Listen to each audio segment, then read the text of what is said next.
Câmbio automatizado Dual Logic. Está pensando em comprar um carro com esse tipo de transmissão, mas tem medo de ter problemas, ter um prejuízo grande? Hoje vamos falar de todo o projeto dessa transmissão, vamos explicar em detalhes sobre o seu funcionamento, suas estratégias de condução, vamos falar também dos sistemas de proteção que vem nesse tipo de câmbio, vamos falar das manutenções que ele exige e o mais importante, quais os principais defeitos que ele pode apresentar para dizer se é ou não uma transmissão confiável, né? Primeiramente temos que lembrar a origem dessa transmissão e entender por que ela foi implementada nos veículos da Fiat. Numa época que só existiam basicamente as transmissões automáticas convencionais de engrenagens epicíclicas, que davam mais conforto, eram mais confiáveis mecanicamente falando, só que aumentavam bastante o consumo de combustível e o peso do veículo. E claro, qualquer manutenção corretiva nesse tipo de câmbio também era bem caro de ser realizado. Também já existiam alguns veículos com câmbio do tipo CVT, mas era uma tecnologia que ainda estava começando a aparecer aqui no Brasil, ainda um pouco mais cara também com relação à manutenção tanto preventiva quanto corretiva, e sem falar no custo para as montadoras de implementar esses tipos de câmbio em veículos mais de entrada, mais populares da época. Então, as fabricantes tiveram que desenvolver outro tipo de câmbio que fosse mais barato e fácil de adaptar em veículos de entrada. Daí que surgiram as transmissões automatizadas de embreagem simples. Basicamente, você pegava um câmbio manual convencional e colocava um sistema de eletroválvulas, né, bem conhecido como robô, que fazia as trocas de marcha por você. E o acionamento da embreagem também era feito de forma automática. Dessa forma, tivemos a Renault com os câmbios Easy R, a Chevrolet com os EasyTronic, a Volkswagen com os iMotion e a Fiat, objeto principal aqui desse vídeo, desenvolvendo os câmbios Dual Logic. E quais veículos que foram equipados com esse tipo de transmissão, né? Começando pelo primeiro que estreou esse câmbio foi o Estilo, no ano de 2008, e foi equipado em algumas versões como opcional até o ano de 2011. O Fiat Linea de 2009 a 2016, já o 500 de 2010 a 2015, Fiat Idea de 2010 a 2016, e a linha Palio de 2010 também a 2017. Já a Palio Weekend de 2010 a 2018, assim como a linha Siena e Gran Siena. Fiat Bravo, um pouco depois disso, começou a vir com esse tipo de câmbio em 2011 e foi dessa forma até 2016. Fiat Punto também em 2011, só que ficou um ano após o Bravo, quando saiu de linha em 2017. Já o Uno, de 2015 a 2018, já o novo Uno, o Uno Evo, também saiu com esse tipo de transmissão. Os Fiat Mobi, de 2018 a 2020, assim como a linha Argo e Cronos, também tiveram esse tipo de transmissão. Claro que ela foi passando por algumas modificações, depois foi chamado de câmbio GSR, vou falar sobre as evoluções dessa transmissão um pouco mais à frente nesse vídeo, mas é fato que vários veículos da Fiat, como vimos aqui, foram equipados com esse modelo de transmissão em versões específicas e, claro, como opcional. Nem todos os modelos vinham apenas com essa transmissão. Vários deles também podiam vir com câmbios manuais convencionais. E falando aqui do funcionamento e os principais componentes desse tipo de transmissão, como eu disse, era basicamente um câmbio manual com um sistema automatizado acoplado ali na parte superior dele, né, o famoso robô, que fica aonde seria o trambulador da caixa de marchas, né? Então, esse sistema é que transferia os movimentos para dentro dessa caixa de marchas e acoplava uma marcha, uma engrenagem ou a outra.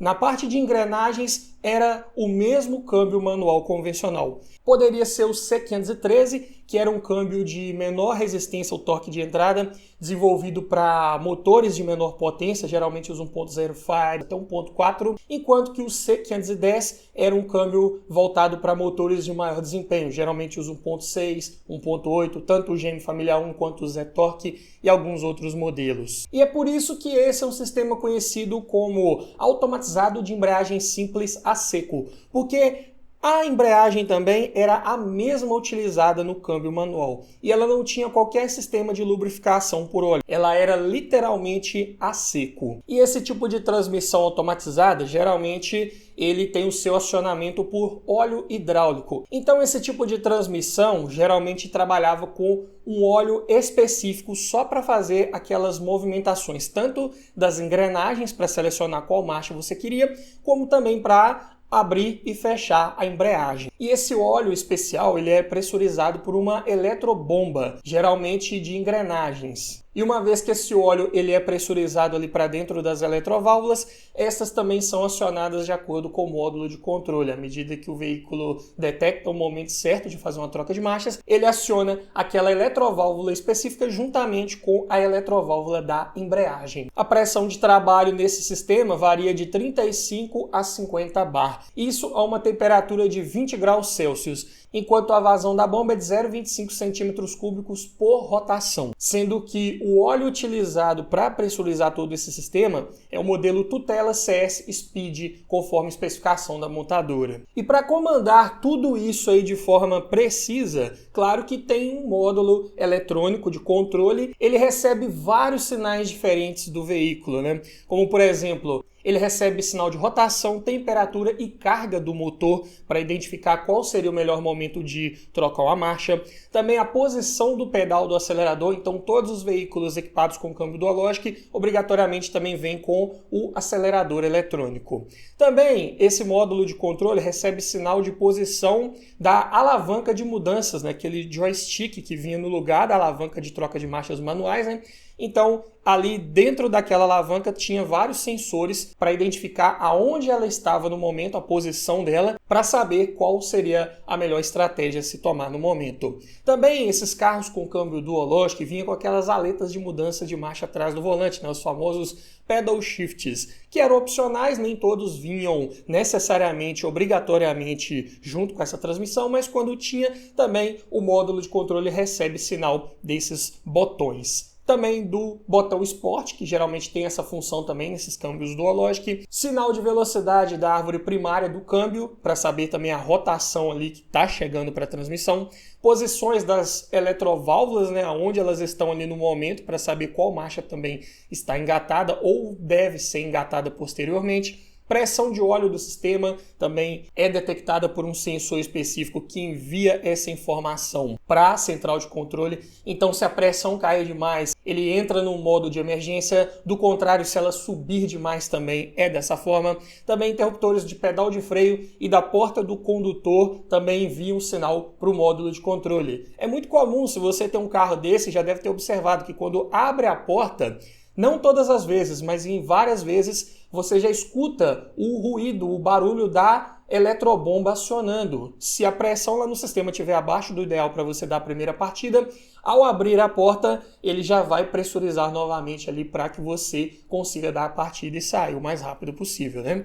Também, esse módulo recebe informações de temperatura do ar ambiente e da velocidade do veículo. Falando da alavanca, né, o joystick, na sua primeira versão, né, ele contava com 6 posições, sendo que 3 delas, quando você levava a alavanca para a posição, ela fica ali travada, né, que é a posição de neutro, R de marcha ré, e a posição central, que seria a posição drive, né, para você sair dirigindo. E tem as outras 3 posições que a alavanca não se mantém. Por exemplo, a opção de trocas de marchas manuais, né? Então tem ali o mais e o menos. Quando você leva a alavanca ali para a posição de mais, né, quando você quer subir uma marcha e solta a alavanca, ela volta para a posição central. E para a direção do menos, né, que é para reduzir uma marcha, também da mesma forma. E tem a posição que é para você alternar entre os modos manual e automático. É aquela função D/M, né? Drive ou manual. Você leva a alavanca até ela e solta, que ela também volta para a posição central. Além disso, esses câmbios Dualogic também tem um botão escrito S, né, que é para a função Sport. Nessa hora ele vai mudar toda a estratégia de funcionamento do câmbio, vai segurar mais as marchas, trabalhar com giro mais elevado para deixar esse motor mais cheio, pronto para uma retomada de velocidade mais rápida. E lembrando que para você alternar entre o modo automático e manual, você deve levar a alavanca ali para aquela posição D/M, e segurar por pelo menos 0,8 segundos. Se você soltar antes disso, ele não vai trocar o modo de condução. E um detalhe também desse tipo de câmbio é que não existe conexão mecânica, física mesmo de fato, entre a alavanca e as eletroválvulas ou o módulo de controle, tudo é feito de forma eletrônica. Então embaixo ali da alavanca tem os sensores e sai um chicote elétrico que vai para o módulo de controle, interpreta os sinais, interpreta o que você está exigindo ali no joystick e aí sim ele vai enviar a informação lá para o robô, né, para o corpo das eletroválvulas para poder acionar a marcha de acordo com o que você está exigindo ali no momento. Além disso, os câmbios Duologic também têm a função kick down, né, que é basicamente um interruptor que fica ali embaixo do pedal do acelerador, que quando você pressiona o pedal todo e mais um pouco, né, para ativar esse botão, ele entra no modo kick down. Então ele vai reduzir uma ou duas marchas ao máximo possível para que esse giro do motor vá lá no máximo que possa, para entregar potência máxima caso você esteja exigindo ali no momento. Então, ele vai sair do modo da estratégia de funcionamento padrão e vai adotar a estratégia de kick down. Enquanto você estiver pressionando aquele botão, ele vai ser dessa forma. Soltou ali, ele vai subir as marchas novamente e voltar para o giro mais adequado. Só que essa função kick down, ela só vai estar disponível se você estiver utilizando o câmbio no modo automático. Se você estiver utilizando o modo manual, ele não vai executar essa função. Já o modo Sport, ele pode atuar tanto com o modo automático quanto no modo manual. Então, basicamente, você tem 4 modos de condução: Sport Auto, Sport Manual, ou normal auto e normal manual. Basicamente, se você estiver usando o modo manual e acionar o modo Sport, ele não vai trocar as marchas por você num giro mais elevado, porque ele vai estar no modo manual. Só que ele vai atuar no tempo de abertura e fechamento da embreagem para fazer uma troca de marchas mais rápida quando você selecionar. Agora, se você estiver no modo Sport com a função automática acionada, aí sim, ele vai atuar tanto no tempo de acionamento da embreagem, quanto na rotação ideal para fazer a troca de marchas. Ele vai esticar um pouco mais o giro aí. Também existe uma estratégia de condução nesse tipo de câmbio que quando o motor ainda está frio ou o óleo de transmissão ainda não chegou na temperatura ideal, esse sistema pode atrasar um pouco as trocas de marchas, fazendo as subidas de marcha num giro um pouco mais elevado, para que essa temperatura do motor chegue no ideal o mais rápido possível. E também outra função interessante é que em descidas, dependendo da inclinação, dependendo da marcha que tiver selecionada ali no momento, e se tiver no modo automático, ele pode sim até reduzir mais uma marcha para aumentar a atuação do freio motor. Se você encostou o pedal do acelerador ali que seja, ele já vai subir as marchas de novo para o carro ficar mais solto da forma como você também vai estar querendo no momento. Agora falando de alguns detalhes curiosos sobre esse câmbio, alguns sistemas de proteção que ele também conta. Por exemplo, se você estiver rodando com ele no modo manual e acelerar esse veículo até a rotação máxima, ele não vai subir uma marcha automaticamente, ele vai ficar ali na rotação máxima e vai acionar o corte de giro do motor, enquanto você estiver nessa condição. A menos que você volte para o modo automático ou suba uma marcha, ele vai continuar ali cortando o giro. Da mesma forma, também se você estiver no modo manual e estiver de segunda ou terceira marcha e for só freando até parar o veículo, ele vai acionar a embreagem automaticamente e aí sim ele vai voltar para a primeira marcha, para você conseguir arrancar com esse veículo de novo, para que ele também não desligue, não apague de forma repentina. Se você também tentar selecionar a alavanca ali para o mais e a aleta de mudança no volante para menos ali ao mesmo tempo, o sistema vai dar prioridade para o acionamento da alavanca. Então não adianta tentar fazer 2 acionamentos diferentes ao mesmo tempo que ele não vai, vamos dizer assim, bugar. Ele vai dar prioridade para o acionamento do joystick. Outro detalhe também é que se a alavanca estiver na posição neutra quando você for dar a partida,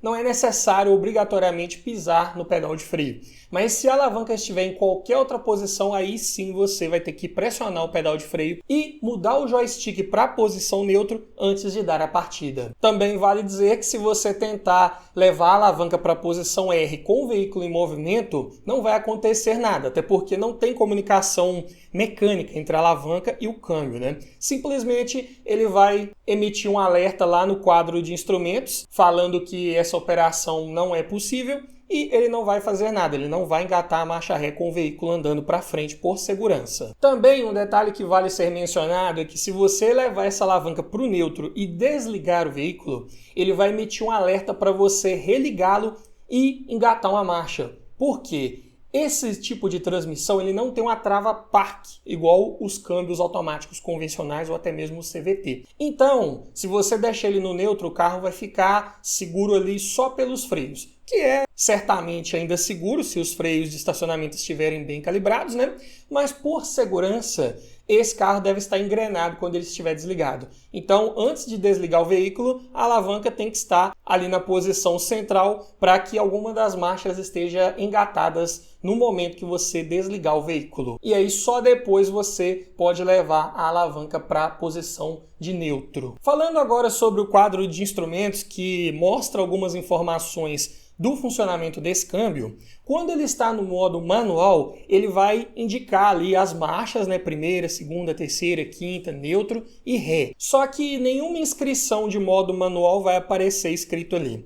Agora, se você colocar no modo automático, ele ainda vai mostrar qual a marcha está engatada no momento, mas vai aparecer escrito auto, próximo à indicação da marcha, para mostrar para você que ele está fazendo as trocas de marcha de forma automática. Também o quadro de instrumentos, além daquela parte do computador de bordo, ele pode apresentar alguns alertas caso ocorra alguma avaria nesse câmbio, como por exemplo uma baixa pressão de óleo ou uma condição de superaquecimento também. Nesse momento será exibida a mensagem ali na tela e acompanhado de alguns bips de aviso. Falando agora de manutenção e especificações técnicas, esse câmbio Dualogic ele precisa de dois tipos de óleo diferentes para funcionar. Um deles é o óleo da transmissão manual, aquele óleo convencional, é o mesmo que viria na versão daquele veículo com câmbio manual. Enquanto o outro óleo, como eu já mencionei, ele é responsável por fazer a movimentação das eletroválvulas para acionar as marchas ou a embreagem. Falando primeiro do óleo das engrenagens,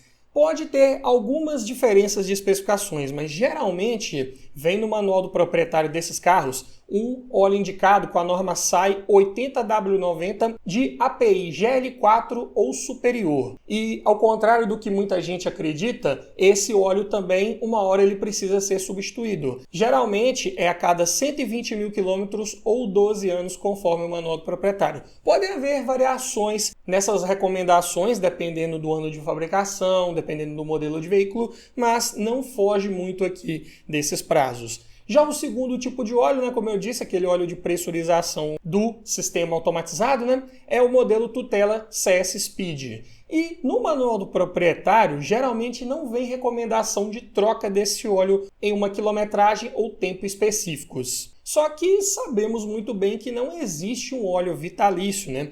Uma hora depois de um certo tempo, esse óleo pode perder suas capacidades de pressurização hidráulica, troca térmica, refrigeração, e aí sim ele pode começar a não cumprir mais a sua função ali dentro daquele câmbio. E aí os problemas de trancos, falhas nas trocas de marcha, problemas de superaquecimento podem começar a aparecer com mais frequência. E até um dos principais problemas que ocorreu nesse tipo de câmbio é o óleo que passou do prazo de validade e aí o câmbio começou a dar trancos, apresentar problemas nas trocas de marchas. E aí, quando foi ver, já tinha um desgaste excessivo ali naqueles corpos daquelas eletroválvulas e o gasto com a manutenção corretiva acabou ficando bem mais caro. Então, muitas oficinas especializadas costumam recomendar que você troque esse óleo hidráulico pelo menos a cada 50 mil, 60 mil quilômetros ou no máximo a cada 4 ou 5 anos, para garantir que você não vai ter esse tipo de problema. No manual do fabricante, lá só é recomendado você fazer uma verificação de nível, até porque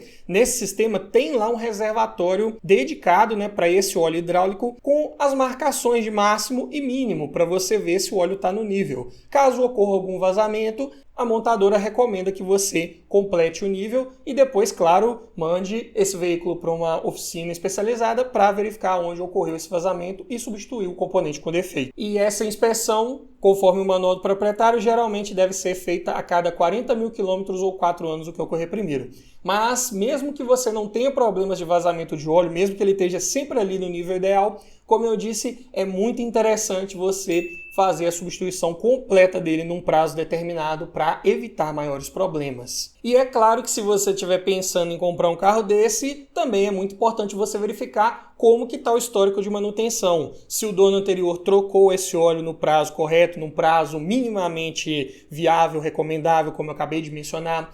Se ele também utilizou o óleo correto, porque não adianta sair colocando qualquer óleo hidráulico, tem que ser um óleo especificado pela montadora, para que dessa forma você tenha certeza que esse câmbio foi bem cuidado e você reduza as chances de ter problemas. Problemas podem ocorrer mesmo com a manutenção em dia, mas se você fizer as manutenções preventivas e o dono anterior tiver feito, esses problemas têm uma menor chance de ocorrer. E é claro, quando você for olhar um carro para comprar, não vai verificar só a parte mecânica, né? Tem que verificar toda a parte de documentação para ter certeza que esse veículo também não vai te dar nenhuma dor de cabeça quando for tentar transferi-lo para o seu nome. Verificar também toda a parte estrutural para saber se esse carro não passou por nenhuma colisão séria que pode inclusive comprometer a sua segurança a bordo.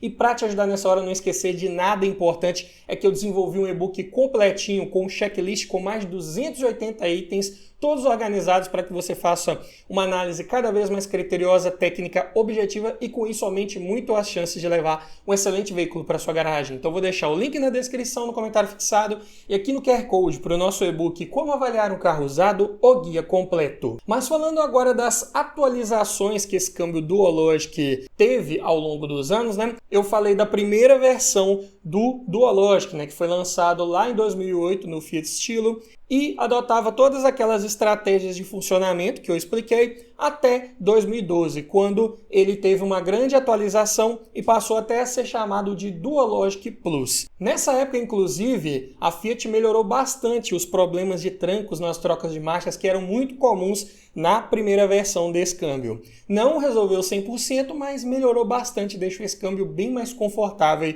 para o uso diário, principalmente. Outra função que esse câmbio ganhou em 2012 foi a de cramping, que basicamente é quando você solta o pedal do freio, o veículo já começa a andar bem devagar. Isso é muito útil para você fazer uma baliza, fazer uma manobra, estacionar o veículo. Você não precisa ficar controlando no acelerador, basta soltar o pedal de freio e o carro já vai movimentar ali devagarzinho. Os anteriores a essa atualização não tinham esse sistema, então você tinha que acelerar um pouco e aí às vezes o carro acelerava demais, ele ia muito rápido para dentro da vaga, né? Então você tinha que ter um controle um pouco maior, até segurando um pouco no freio ali com o pé esquerdo, exigia um pouco mais de perícia. Essa função veio para dar mais conforto e mais segurança nessas situações. Também ele ganhou uma outra função, que é o Auto Up Shift Abort, que entende quando você está exigindo carga máxima no acelerador, você não quer que ele suba uma marcha, né? Você está ali numa situação de ultrapassagem, você quer esticar aquela marcha enquanto puder, né? Mesmo no modo automático, com essa nova função, ele não vai subir uma marcha, ele vai manter ali até praticamente no corte de giro. E aí você soltou um pouco ali o pedal do acelerador, ele já entende que você não está exigindo mais aceleração máxima, então aí sim ele vai subir uma marcha ou até duas, caso seja necessário. Se nessa primeira atualização para Dualogic Plus, visivelmente esse câmbio não mudou nada, a alavanca ali ficou da mesma forma, né? Então muita gente nem percebeu que esse câmbio foi atualizado nessa época. Só que a sua segunda atualização ela foi bem mais visível, quando esse câmbio deixou de vir com aquela alavanca tradicional, o joystick, e passou a vir com botões de acionamento. E aí ele ganhou o nome de GSR, que é traduzido aí do inglês como Gear Smart Ride. Isso, né, em 2017, já numa época em que esses câmbios automatizados já estavam bem queimados aí no mercado, muita gente estava evitando comprar veículos com esse tipo de câmbio, então a Fiat tentou dar uma repaginada total no visual desse tipo de transmissão para tentar se afastar dessa imagem negativa, né? Mas já era tarde demais. E mecanicamente não mudou nada nesse câmbio. Ele continuou com as mesmas estratégias de funcionamento, os mesmos sistemas de atuação ali de eletroválvulas, tudo igual. Talvez ele tenha tido alguma mudança mais sutil em alguns componentes, mas nada que melhorasse, vamos dizer assim, o desempenho ou a suavidade nas trocas de marcha ou até a confiabilidade mecânica. Então, esses GSR também estavam suscetíveis aos mesmos problemas dos Dualogic mais antigos e até dos Dualogic Plus. Mas visualmente era óbvia a mudança, né? E aquela função que eu falei, né, de D/M, né, para você mudar para o modo automático ou manual, agora passou a ser escrita como A/M. Na prática, nada mudou. Basta pressionar aquele botão por mais de 0,8 segundos e você alterna entre os modos automático e manual. Só que ele ganhou um novo botão, que é o botão D de Drive. Ou seja, você pressionava ele para sair andando com o veículo, uma vez que não tinha mais a posição central ali da alavanca, né? Então tinha que ter um botão dedicado para isso. E obviamente ele perdeu também as funções mais e menos, né, para subir e descer uma marcha lá nos botões, né? Porque não ia fazer muito sentido você ficar trocando de marcha apertando um botão lá no console central. Então as trocas manuais eram possíveis apenas pelas aletas atrás do volante. E essa transmissão ficou em linha até 2020, quando finalmente a Fiat resolveu aposentar esse câmbio, inclusive foi o último câmbio automatizado ainda em linha no Brasil. As outras montadoras já tinham abandonado esse sistema um pouco antes. E esse câmbio deu lugar às transmissões CVT que temos hoje, por exemplo, no Argo, no Cronos, no Fiat Pulse, Fastback e vários outros da montadora. Falando agora dos principais defeitos dos câmbios Dualogic, sejam os mais antigos, os atualizados Dualogic Plus, ou até mesmo os GSR, vários desses aí poderiam passar por esses problemas. Primeiro, que em circuito urbano, por muitas vezes esse tipo de transmissão costuma ficar um pouco indecisa. Em condições específicas de posição do pedal do acelerador, velocidade, marcha selecionada, ele talvez não entendia muito bem se você queria subir uma marcha ou ficar naquela marcha que estava, né? Então, em modo automático, ele poderia ficar ali alternando entre uma segunda e terceira, buscando entender melhor o que você queria ali no momento. E nessa hora, a programação desse câmbio deixava um pouco a desejar. Então, uma hora ele estava um pouco mais solto, com a marcha mais alta, e outra hora ele ficava um pouco mais reduzido ao baixar uma marcha. Então, incomodava um pouco, tirava um pouco do conforto de guiar dentro de cidade. Sem falar, claro, nos trancos de trocas de marchas que eram bem comuns em todo o sistema de transmissão automatizada de embreagem simples. Não é um problema só dos Dualogic. Então, dependendo da situação, se você está acelerando numa subida com o pé mais embaixo e ele ia trocar, vamos dizer, de segunda para terceira, na hora que ele engatasse a terceira marcha e liberasse a embreagem, você ia perceber um tranco. Da mesma forma que talvez aconteceria num câmbio manual se você fizesse uma troca mais rápida ali numa situação de subida. Não tem como ter suavidade e velocidade ao mesmo tempo com esse sistema de transmissão. Então os trancos eram quase que inevitáveis. Muitos motoristas conseguiram pegar o jeito desse câmbio, vamos dizer assim, né? E quando percebia que a troca de marcha estava sendo feita, dava uma leve aliviada no pedal do acelerador e aí a marcha engatava com menos tranco um pouco e aí pressionava novamente. Isso aí é da prática e você consegue melhorar bastante a condução dessa forma. Mas para quem está tendo um primeiro contato com esse tipo de transmissão, acabava se incomodando um pouco. Com relação a problemas mecânicos, também existem vários relatos de vazamento de óleo no sistema hidráulico, pane na eletrobomba, é bem comum de acontecer, desgaste das próprias eletroválvulas, isso tudo ocasionado por uma negligência na troca do óleo hidráulico. Um carro desse aí com 150, 170 mil quilômetros, que é muito comum de ter hoje no mercado de usados, que talvez nunca foi trocado esse óleo, sim, pode estar com esse sistema já com desgaste um pouco mais avançado. Não estou dizendo que é crônico, não estou dizendo que todos vão estar, mas a chance é bem grande. Também é importante você ficar atento com o desgaste prematuro da embreagem. Se você pegar trânsito muito intenso e ficar ali arrancando com o veículo em velocidade muito baixa, você vai desgastar essa embreagem muito rápido, porque esse carro precisa de um espaço e uma velocidade mínima para acoplar totalmente a embreagem. Se você fica ali andando de 2 km por hora, 5, 7, no máximo 10 km por hora, não dá tempo da embreagem acoplar totalmente e ela fica deslizando um pouco ali. Ela quer acoplar, mas não está tendo velocidade. E aí o desgaste, o superaquecimento vem de forma muito rápida. Então qual que é a dica? Você que tem um câmbio duológico desse aí e tá pegando um trânsito pesado, roda muito dentro de cidade, a ideia é que quando o veículo da frente começar a andar, você não já arranca junto com ele, dá um espaço, espera um pouco, para que quando você arrancar, você arranque um pouco mais rápido e ele passe daquela velocidade mínima de acoplamento total da embreagem. E aí sim ele vai acoplar e não vai ter um desgaste tão excessivo. E aí, claro, se o veículo da frente parar, você para também. Mas evite de ficar andando por muito tempo numa velocidade muito baixa, ainda mais em subidas. Se você forçar muito esse sistema numa subida, ficar ali segurando no acelerador, a embreagem vai embora assim, ó, com poucos minutos, né? Questão de minutos para acabar com a embreagem nova. Fica a dica. Ainda assim, mesmo em caso de pane, quebras de um câmbio desse, o custo de reparo ainda é mais acessível do que um câmbio automático convencional, um dupla embreagem, seja a seco ou banhada a óleo, ou até mesmo mais barato que um próprio câmbio CVT. O que faz com que muitas pessoas ainda prefiram esse tipo de transmissão. Não tem nada de errado, vamos dizer assim, em você comprar um carro com câmbio duológico, desde que você saiba exatamente o que tem ali debaixo do capô. Saiba como utilizá-lo de forma correta, como cuidar da manutenção para reduzir os problemas e como escolher um veículo para comprar, caso você esteja olhando para comprar, um que tenha sido bem cuidado pelo dono anterior. É claro, você vai abrir mão de um pouco de conforto nas trocas de marcha, mas é um câmbio que vem em carros mais acessíveis. Muita gente precisa de um carro com câmbio automático, seja por necessidade ou até mesmo para ter um conforto a mais. E às vezes não pode pagar 60, 70, 80 mil num Corolla mais novo, num Civic mais novo aí.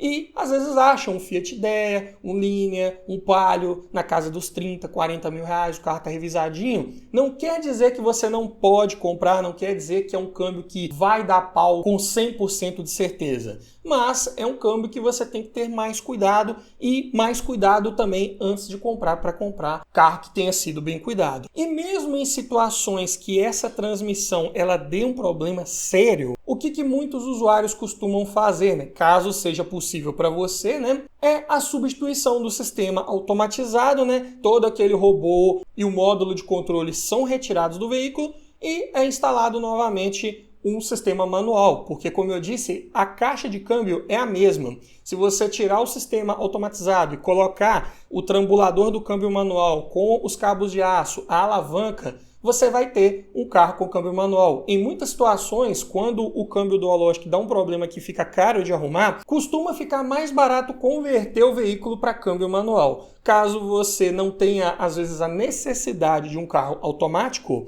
mas ele deu um problema sério, talvez seja mais acessível e mais interessante convertê-lo para manual. Mas me diga você, teria um veículo com câmbio automatizado? Seja um iMotion, seja um EasyTronic, seja um Dualogic? Comente aqui abaixo qual é a sua opinião. Você tem um carro com esse câmbio? Qual é a sua experiência? Você já teve problemas ou não? É um câmbio confiável? Roda com esse veículo há anos e nunca teve problemas? Conte para nós a sua experiência nos comentários. Tenho certeza que você vai ajudar muita gente que está pensando também em comprar um veículo com esse tipo de transmissão. E se você quer ver mais outros vídeos nesse formato, mais técnicos, falando de transmissões, motores, falando de projetos mecânicos de fato, eu vou deixar duas playlists, uma de projetos de motores, outra de transmissões, para te ajudar a conhecer cada vez mais sobre os sistemas que temos nos veículos aí do nosso mercado. No mais é isso, obrigado por assistir, aquele abraço e nos vemos no próximo vídeo.